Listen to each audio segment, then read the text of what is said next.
Seneca's Letter 5, on the philosopher's mean. I commend you and rejoice in the fact that you are persistent in your studies, and that putting all else aside, you make it, each day, your endeavour to become a better man. I do not merely exhort you to keep at it, I actually beg you to do so. I warn you, however, not to act after the fashion of those who desire to be conspicuous.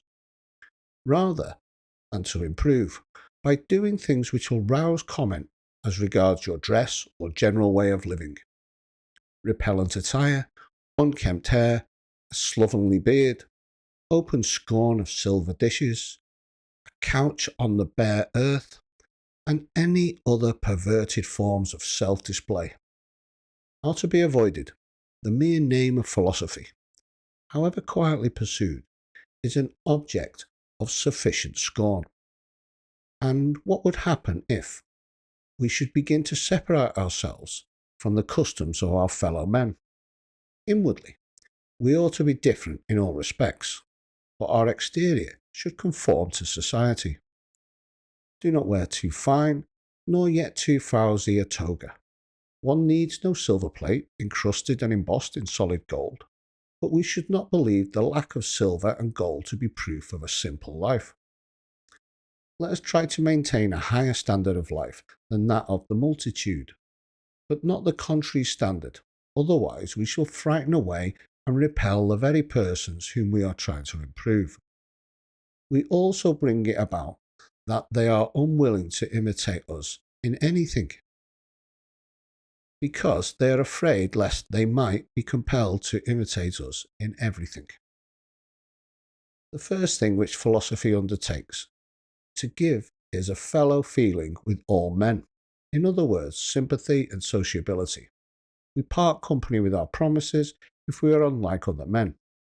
We must see to it that the means by which we wish to draw admiration be not absurd or odious.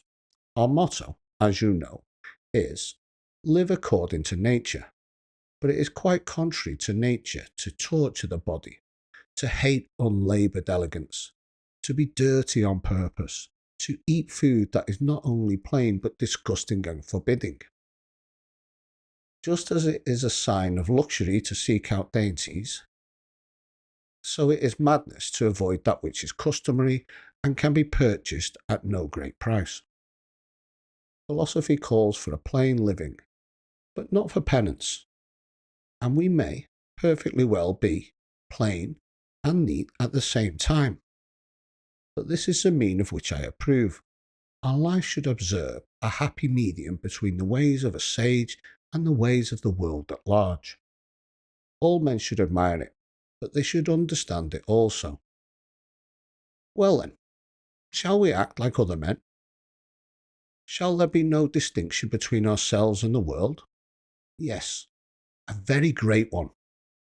Let men find that we are unlike the common herd, if they look closely. If they visit us at home, they should admire us rather than our household appointments. He is a great man who uses earthenware dishes as if they were silver, but he was equally great who uses silver as if they were earthenware. It is a sign of an unstable mind not to be able to enjoy riches.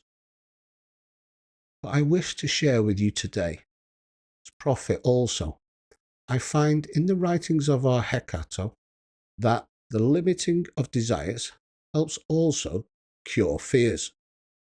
Cease to hope, he says, and you will cease to fear. But how, you will reply, can things so different go side by side? In this way, my dear Lucilius, though they do seem at variance, yet they are really united, just as the same chain fastens a prisoner and the soldier who guards him. So hope and fear, dissimilar as they are, keep step together. Fear follows hope. I'm not surprised that they proceed in this way. Each alike belongs to our mind that is in suspense, a mind that is fretted by looking forward to the future, but the chief cause of both these ills is that we do not adapt ourselves to the present, but send our thoughts a long way ahead And so foresight, the noblest blessing of the human race, becomes perverted. Beasts avoid the dangers which they see, and when they have escaped them, are free from care. But we men torment ourselves over which is to come, as well as over which is past. Many of our blessings bring bane to us, for memory recalls the tortures of fear, while foresight anticipates them. The present alone can make no man wretched. Farewell. How Seneca's letter 5 speaks to us today.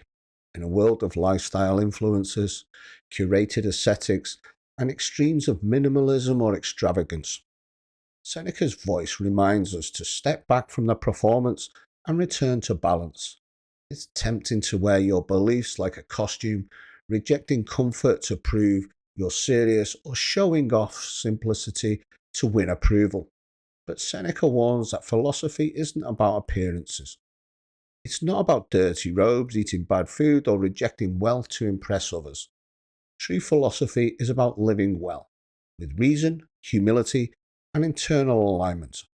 If you reject society too forcefully, people won't be inspired by your example. They'll avoid it. But if you live with quiet integrity, visible kindness, people will be drawn in. Real wisdom doesn't demand attention, it invites understanding.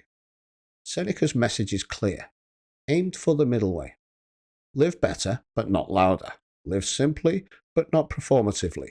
Philosophy is not about escaping life, it's about elevating it from within. Here's some reflection questions for you. In what ways are you living for appearance, whether of success or simplicity? Number 2, are you trying to inspire others by setting an example or by setting yourself apart? Number 3, what would it look like for you to live plainly, wisely, and well without needing to prove it? Reading this letter made me reflect on how I used to live back in the UK. What I wore, the car I drove, those things mattered way too much. It had to be the right brands, the right labels. I spent a fortune trying to keep up that image, thinking it said something about who I was. Since moving, that need's dropped away. Now I genuinely don't care. I can enjoy a Michelin star restaurant just as much as eating street food. It's not about appearances anymore. It's about presence. That change has been freeing. I'm more comfortable in my skin. I don't need to perform my values to prove them. So for question 1, this one was quite tricky because I don't think I live for appearances in the obvious ways anymore. I've still noticed subtle patterns, like curating my life in certain ways online. The truth is, I can make my life look incredible or awful, depending on the mood I'm in. And neither view is entirely accurate. What's harder is catching myself when I'm presenting simplicity or humility as part of a look. Seneca points out performative simplicity hit home. It's not about living plainly to be seen doing it. It's about living in a way that's true, whether anyone notices or not.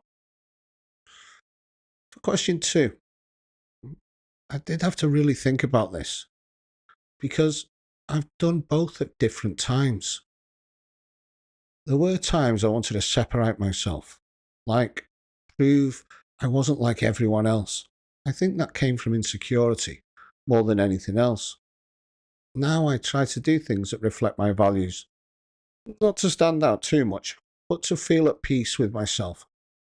But I still have to check my motives sometimes. Am I really living in a way that invites people in? Or am I subtly trying to keep a distance? I don't always get it right.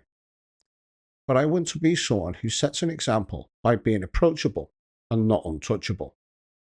And the last question, for me, this would mean giving myself permission to be happy, to succeed, and to live without justifying it to anyone. That's harder than it sounds.